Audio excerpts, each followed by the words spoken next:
मध्य प्रदेश में जे थयुं ए ज भाजप अहींया महाराष्ट्र में करावी रह्युं छे। कोंग्रेसे प्रहार कर्या छे। नाना पटेलोए आ वात कही छे। शिवसेना भवन में तात्कालिक बैठक बोलावाई छे। शिवसेना तमाम जे पदाधिकारीओ छे एमने बैठक में बोलाव्या छे, कारण के तमाम ज्यारे पदाधिकारीओ आवे छे त्यारे कंईक मोटुं थई शके छे, परंतु कोई ऑप्शन नथी, कोई प्लान छे नहीं, कारण के आंकड़ो छे ज नहीं उद्धव सरकार पासे। उद्धव ठाकरे पासे कोई आंकड़ो छे नहीं।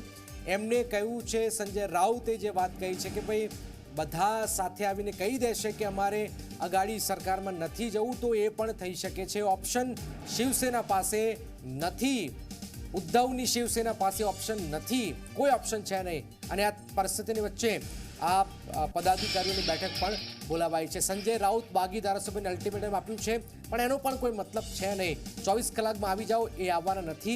મુંબઈ બોલાવ્યા છે, પણ એ પરિસ્થિતિનું પણ નિર્માણ નહીં થાય। બાગી ધારાસભ્ય મુંબઈ આવીને વાત કરે, રાઉતે આ વાત કહી છે।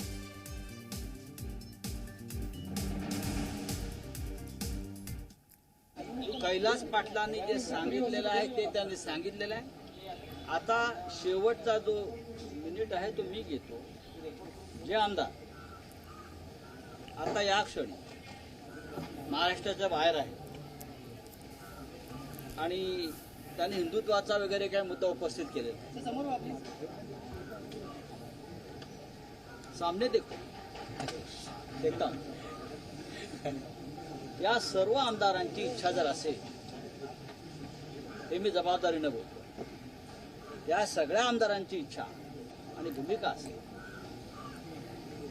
की महाविकास आघाडीतून शिवसेनेने बाहेर पडलं पाहिजे आणि एक वेगळा विचार केला पाहिजे, त्यांनी आधी महाराष्ट्रात यावं, मुंबईत यावं आणि त्यांची जी मागणी आहे ती मागणी अधिकृतपणे शिवसेना पक्षप्रमुखांसमोर त्यांनी मांडावी। त्यांच्या मागणीचा नक्की विचार होईल, पण आधी मुंबईत याची हिंमत दाखवा। तिथे बसून तुम्ही पत्रव्यवहार करू नका,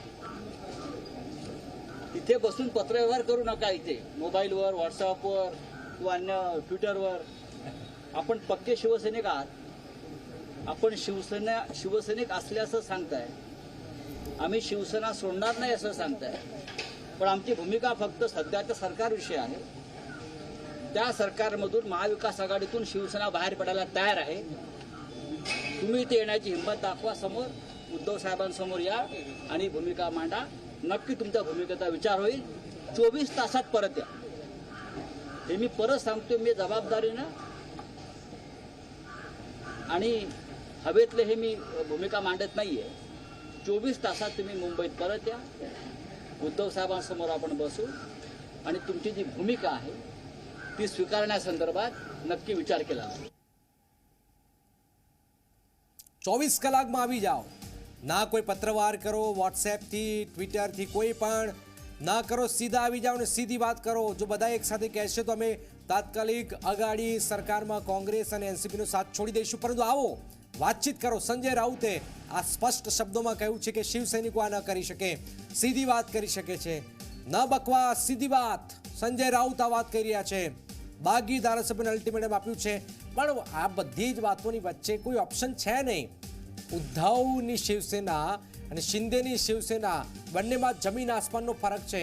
શિંદે મજબૂતાઈ રીતે અડગ છે, અટલ છે અને કહી રહ્યા છે કે સ્પષ્ટ રીતે કહો કે અમે ભાજપ સાથે ગઠબંધન કરીશું। હવે આ વાત જે છે, ભાજપ સાથે ગઠબંધન કરીશું, આ વાત નીકળી જાય ત્યારે જે લોકો ગુવાહાટી મુંબઈ નીકળશે, બાકી કશું જ થવાનું નથી।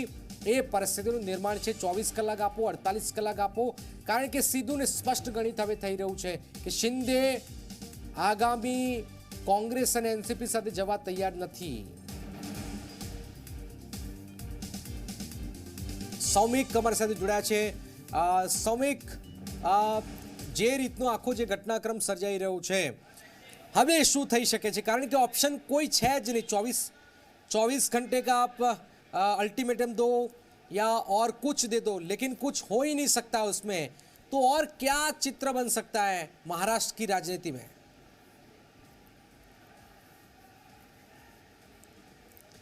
देखिए, अभी जो सिचुएशन है, क्योंकि अब महाराष्ट्र की राजनीति में क्या हो रहा होगा, इसका एपिसेंटर बना हुआ है नॉर्थ ईस्ट का ये सिटी गुवाहाटी।